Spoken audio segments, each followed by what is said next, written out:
Salut les filles, j'espère que vous allez bien. Aujourd'hui, je vais inaugurer avec vous une nouvelle catégorie dans ma chaîne YouTube qui sera consacrée au homemade, donc traduction aux cosmétiques faits maison.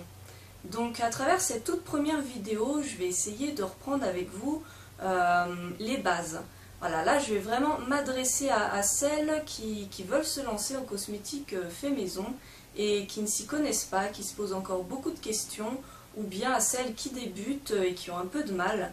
Moi, ça fait 6 ans. Ça fait 6 ans que je fais mes propres cosmétiques, donc j'ai vraiment acquis des connaissances, donc je vais aujourd'hui les partager avec vous. Donc cette vidéo va aborder 12 points précisément. Je vais essayer d'être assez concise et assez claire. Je vous préviens, il risque d'y avoir beaucoup d'informations, mais ce que je vais faire, c'est que je vais revenir ultérieurement dans d'autres vidéos plus courtes sur certains points pour vraiment détailler. Mais là, cette vidéo-là a vraiment pour but de vous parler de tout, pour vous mettre au courant de tout, voilà, pour que vous ayez toutes les infos importantes pour pouvoir commencer dans le fait maison. Alors, ne vous inquiétez pas, hein, ça semble très compliqué, en fait pas du tout. Il suffit d'y aller pas à pas, de se renseigner petit à petit et de suivre mes conseils. Donc tout premier point pour débuter en cosmétique fait maison, ça va être de savoir quel est le soin ou les soins que vous voulez faire. Parce que donc vous allez devoir acheter des matières premières. Et pour ne pas acheter des tonnes et des tonnes d'actifs, parce que vous allez vite voir sur les blogs, on parle de plein d'actifs, de plein d'huiles, de plein de choses. Sur les sites de vente appropriés, il y a aussi plein de choses. Donc on peut vite se retrouver dépassé, acheter des tonnes de trucs et finalement se rendre compte qu'on a acheté des trucs pour rien, qu'il nous en manque, bref. Ça peut vite être la catastrophe. Donc première question à vous poser, quel type de soins vous voulez faire? Est-ce que vous voulez faire des soins pour vos cheveux? Est-ce que vous voulez une crème de jour? Ou est-ce que justement vous voulez toucher un peu à tout? Je vous conseille quand même dans un premier temps de vous focaliser sur un type de soin, genre par exemple, voilà, je veux chouchouter mes cheveux, je vais essayer de me faire un soin sans rinçage, ou bien je vais essayer de faire mon propre shampoing, ou bien j'ai vraiment envie de me faire mes propres soins visage, je vais me créer mon démaquillant et ma crème de jour. Voilà, essayez de cibler ce que vous voulez. Deuxième point, il va falloir choisir vos ingrédients. Donc maintenant vous savez quels soins vous voulez, donc vous allez plus facilement pouvoir choisir vos ingrédients en fonction des propriétés qui vous intéressent. Donc par exemple, pour vos cheveux, vous allez pouvoir utiliser des soins, des produits hydratants, mais aussi des produits nourrissants, par exemple. Il faut savoir qu'il y a différents types de matières premières qui existent. Vous avez donc les huiles végétales, hein, qui sont quand même assez connues. Vous avez les huiles essentielles. Vous avez aussi des actifs, ce qu'on appelle actifs, comme par exemple la phytokératine, les protéines de soie, la glycérine, etc., l'aloe vera, qu'on va pouvoir ajouter surtout à une phase aqueuse. Il y a beaucoup plus d'actifs qu'on va pouvoir ajouter aux phases aqueuses. Donc quand je dis phase aqueuse, c'est donc tout ce qui va être eau et qui va pouvoir se mélanger avec de l'eau. Voilà, ce qui est huileux ne se mélange pas avec l'eau, par exemple. Voilà, ça c'est quand même une base à savoir. Il y a l'huile, l'eau. Logiquement, on ne peut pas mélanger les deux ensemble. Donc il y a des actifs qu'on va pouvoir mélanger avec l'eau, d'autres avec l'huile. Donc les huiles essentielles, par exemple, se mélangent dans une phase huileuse, dans de l'huile.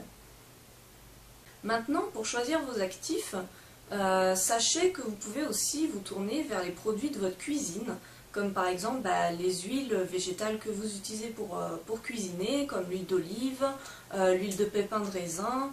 Tout ça, ça peut être utilisé en cosmétique. Sachez que pour faire des masques, que ce soit pour le visage ou les cheveux, vous pouvez utiliser des yaourts, des œufs, de la mayonnaise, même des fruits comme les bananes, c'est très nourrissant, vous pouvez utiliser le miel. Donc il y a pas mal de choses que vous pouvez avoir déjà dans votre cuisine et qui ne sont pas nécessaires de racheter. Pour le reste, donc pour les actifs et les huiles qui sont un petit peu plus particulières et qu'on utilise uniquement en cosmétique.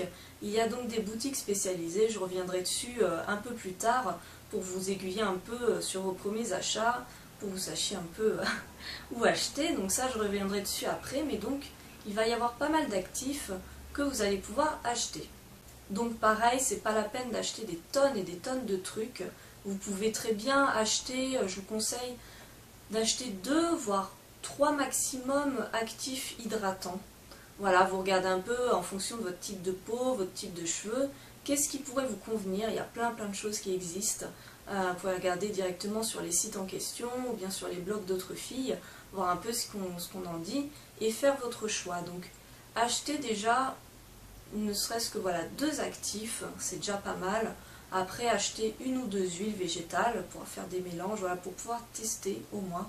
N'achetez pas 3 milliards de choses, vous pouvez aussi acheter des hydrolats pour vous en servir en phase aqueuse. Mais essayez de concentrer vos achats parce que vous allez voir, en achetant les matières premières, ça revient vite cher. Mon 3e point aborde le type même de soins que vous allez faire, à savoir, est-ce que vous voulez uniquement faire une phase aqueuse, c'est-à-dire vous prenez de l'eau ou un hydrolat et vous allez y ajouter des actifs, ou bien une phase huileuse, c'est-à-dire vous allez prendre de l'huile et puis vous allez rajouter, je sais pas moi, des huiles essentielles par exemple, ou bien est-ce que vous voulez quelque chose d'un peu plus complexe, est-ce que vous allez vouloir une émulsion, donc pouvoir mélanger de l'eau et de l'huile avec un émulsifiant pour faire une crème. Tout ça, ça va influencer les ingrédients que vous allez acheter pour pouvoir faire votre soin. En 4e point, il va falloir que vous sachiez quelle est la différence entre hydrater et nourrir, puisque c'est pas la même chose. Et du coup, il va falloir savoir qu'est-ce que vous attendez de votre soin. Est-ce que vous avez vraiment besoin d'un soin très nourrissant ou est-ce qu'au contraire vous manquez d'hydratation, en sachant que généralement il vaut mieux combiner les deux. Vaut mieux un soin hydratant et nourrissant, comme ça c'est vraiment complet, c'est vraiment efficace. Mais donc je fais un petit rappel quand même, hein, il y en a qui ne savent pas, hein, c'est normal, parce que même dans les magazines des fois ils se trompent entre les 2 termes, donc c'est pas toujours évident de s'y retrouver. Alors hydrater, ça va être l'apport, en gros l'apport en eau, on pourrait dire ça, voilà, quand on s'hydrate, c'est qu'on boit de l'eau en gros, c'est ça, quand on hydrate notre corps. Alors que les soins nourrissants, ça va être plutôt les huiles végétales, les beurres végétaux et certains autres actifs. Il faut savoir aussi que les huiles, elles vont permettre de sceller l'hydratation. Alors ça, c'est des termes un petit peu complexes, mais voilà, il faut savoir si votre peau et vos cheveux manquent d'agents nourrissants ou manquent d'agents hydratants. Donc ça va vraiment influencer le soin que vous allez faire. Et là, on en vient à mon 5e point, puisqu'en fait, selon le soin que vous allez faire, vous allez pas forcément utiliser le même type de conservateur. Et oui, je parle de conservateur, puisque ça devient très important quand on fait ses propres soins. Alors, sachez que si vous faites des petites préparations à utiliser immédiatement, ce que j'appelle par exemple des masques à utilisation immédiate, ça va être voilà, une petite tambouille que vous allez faire, vous allez l'appliquer immédiatement et le rincer quelques heures après, et c'est tout. Dans ce cas-là, c'est pas la peine d'utiliser de conservateur, même quand vous faites vos tambouilles, vous pouvez les conserver telles quelles au frigo pendant, on va dire, 3 jours. On va dire 3 jours, ça se garde au frigo. Maintenant, si vous comptez vous faire un vrai soin, genre une crème de jour, et que vous comptez la garder plus d'1 semaine, voire même à température ambiante, là les conservateurs sont primordiaux. Vraiment c'est obligatoire d'avoir des conservateurs, donc il en existe plusieurs, naturels ou pas. Voilà, c'est à vous de faire votre choix. Je trouve que le naticide est très bien. Il y en a par exemple chez Aromazone, mais il y en a ailleurs. Le naticide est très bien, il est d'origine naturelle. Il conserve bien les préparations. Donc voilà, pour une utilisation immédiate, pas besoin de conservateur.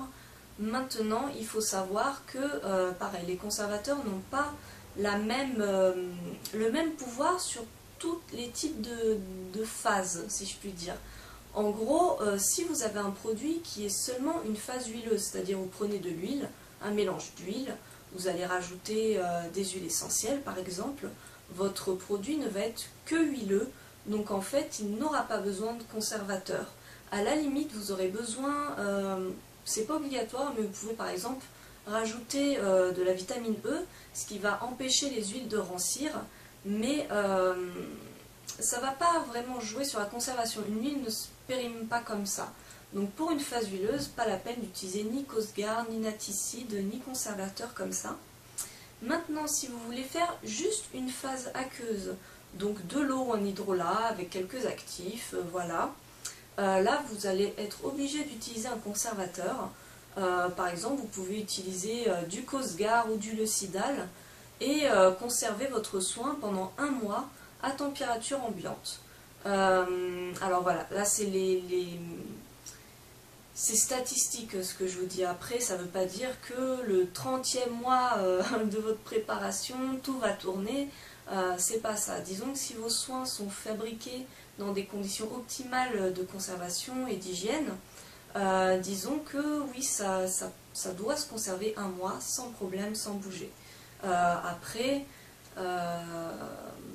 je pense que ça peut se garder un peu plus longtemps sans problème. C'est à vous de, voilà, de juger si l'odeur ne bouge pas, si ça ne tourne pas, si ça n'a pas un aspect bizarre. Voilà, au moindre doute, il faut jeter. Mais donc une phase aqueuse avec les conservateurs appropriés et dosés de manière optimale va se conserver 1 mois. Maintenant, une émulsion, donc un mélange d'eau et d'huile avec un émulsifiant, si vous mettez un conservateur, là ça va se garder 3 mois. 3 mois minimum, hein. Encore une fois, ça peut logiquement se conserver plus que ça, mais bon, les professionnels nous conseillent de ne pas dépasser les 3 mois, par mesure de sécurité, hein, mais j'en parle en connaissance de cause, ça peut durer plus de 3 mois. Mais minimum 3 mois. Donc vous voyez, selon ce que vous allez faire, vous n'allez pas conserver votre soin de la même manière. Donc pareil, regardez les différents conservateurs. Par exemple, je parlais du naticide qui est très bien. Effectivement, il est très bien, mais on ne peut pas l'utiliser dans une phase aqueuse seule. Donc par exemple, pour une phase aqueuse seule, vous allez prendre plutôt du Cosgar, du Leucidal, ce genre de conservateur. Donc choisir son conservateur et savoir si on en a besoin ou pas, c'est très très important. Donc ça y est, on a un peu plus d'infos sur le soin qu'on veut faire.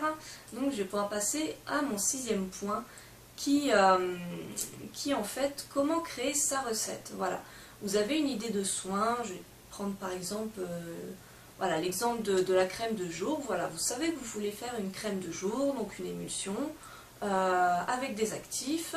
Voilà, vous avez peut-être même une idée d'actifs que vous voulez utiliser. C'est très bien, maintenant il va falloir créer votre recette. Donc comment faire? Vous pouvez tout simplement aller voir sur les sites appropriés comme Aromazone, où ils proposent de même beaucoup de recettes que vous pouvez copier. Donc par exemple, si une recette vous intéresse sur leur site, vous pouvez très bien voir les actifs et les ingrédients qu'ils ont et acheter ces ingrédients spécialement pour cette recette. Voilà, et la suivre de A à Z. Vous pouvez regarder sur les blogs d'autres filles, il y en a plein. Le mien évidemment, vous pouvez voir toutes mes petites recettes. Et effectivement, vous en inspirez, recopier les recettes, etc.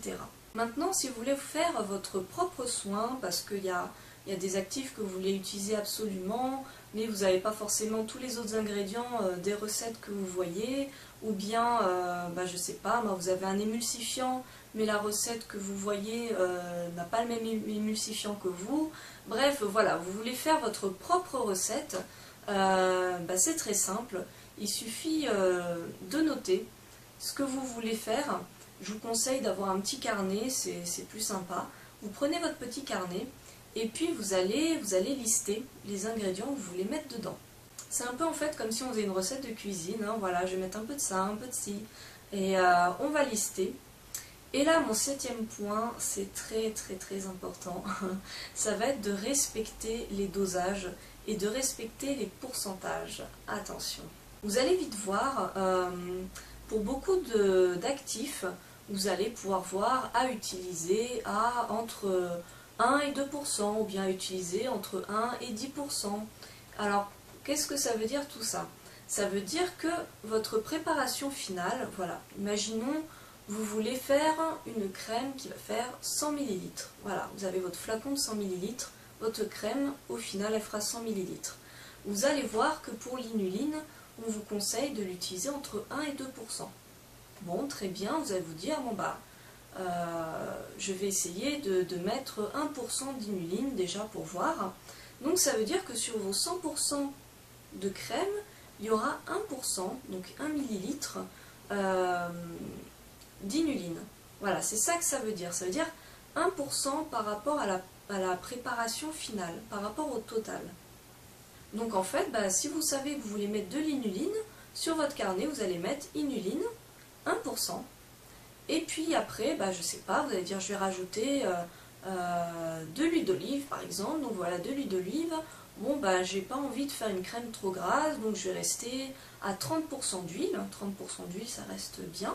Donc vous allez marquer huile végétale d'olive, 30%. Voilà, là vous êtes à 31% de votre préparation. Et en fonction du pourcentage qui vous restera pour faire 100% de produit, vous allez continuer à rajouter des ingrédients. Et je vous conseille en fait de rajouter vos ingrédients, c'est-à-dire voilà, les actifs que vous voulez mettre, votre conservateur, l'huile, voilà par exemple 30% d'huile, vous pouvez mettre même 20% d'huile d'olive et puis 10% de beurre de karité par exemple, pourquoi pas. Votre émulsifiant, voilà, vous faites les totaux, par exemple vous allez dire je vais mettre 6% d'émulsifiant, voilà très bien. Et quand vous avez tout ça, vous allez voir ce qu'il vous reste. Par exemple, il vous reste 40% avant d'atteindre les 100% de votre recette, donc 40 ml. Et bien là, vous allez mettre l'eau sur votre recette, vous allez marquer l'eau, et puis du coup, pour que ça fasse 100%, vous allez mettre la dose qu'il faut d'eau, tout simplement. Moi, c'est ce que je fais, c'est comme ça, c'est plus simple. Voilà, l'eau, c'est ce qui complète le soin, c'est pas grave qu'il y en ait... trop ou pas assez, voilà, c'est pas comme si vous dosez trop l'inuline, si vous mettez trop dose, c'est pas important. L'intérêt c'est qu'il reste, qu'il y ait bien 30% d'huile, que votre émulsifiant soit bien dosé, un dosage qui correspond à la texture que vous voulez, voilà, c'est ça qui est important, que votre conservateur soit bien dosé en fonction du poids total de votre soin, voilà, tout ça c'est important. Ce qui reste, eh ben, ce sera l'eau. Mon 8e point, c'est quand même une étape à ne pas sauter, surtout au début qu'on commence à tambouiller, c'est toujours vérifier ses calculs avant de se lancer dans la préparation de son produit. Et toujours vérifier que vous n'êtes pas trompé dans le dosage de certains ingrédients, surtout par exemple pour le conservateur, hein, c'est vraiment ce qui va faire tenir votre soin. Par exemple pour le naticide et le Cosgar, généralement on les dose à 0,6%. Donc si vous en avez mis moins, votre préparation ne va pas tenir. Si vous en avez mis plus, là vous risquez peut-être de faire des allergies, des choses comme ça. C'est vraiment pas le genre d'ingrédient à mal doser. Voilà. Donc toujours vérifier que votre recette est cohérente, voilà, en fonction des dosages recommandés. Et aussi toujours vérifier que vous avez bien 100% de produits. Et si vous avez choisi un soin de 100 ml, que le total fasse bien 100 ml. Voilà. Donc vous allez prendre votre calculette et puis vous allez tout recompter en fait pour que ça fasse bien 100% et 100 ml. Voilà. Ou 50 ml, je ne sais pas, selon ce que vous avez choisi. Donc vous avez votre recette, vous avez tous les dosages, c'est super. Maintenant, il va falloir réfléchir à comment doser les ingrédients. Et là, donc, pour des recettes assez banales, vous pouvez tout à fait doser, comment dire, vous savez quand on dit une dose d'huile pour 2 doses de je ne sais quoi, donc vous allez mettre 1 cuillère de machin et 2 cuillères de je ne sais quoi. Ça marche pour la cuisine. Maintenant, si vous voulez des soins un petit peu plus pointus, comme doser 2% d'inuline, là va falloir quelque chose d'un petit peu plus approprié. Autant vous le dire tout de suite. Encore une fois, c'est pas du tout la peine de se ruiner, il y a vraiment des petites choses vraiment pas chères qui vont vous permettre de créer tous les soins que vous voulez. Alors il y a la balance précision, je sais plus à combien elle est, je crois qu'elle est à environ 17 €. Bon, celle d'Aromazone, je la trouve pas hyper fiable malheureusement, je pense que vous pouvez en trouver à n'importe quel endroit. Ne prenez pas des balances pour faire de la bouffe, les balances de cuisine, parce que là en fait elles vont être pas assez précises pour des toutes petites contenances. Achetez plutôt des balances précision qui vont correspondre à la cosmétique fait maison.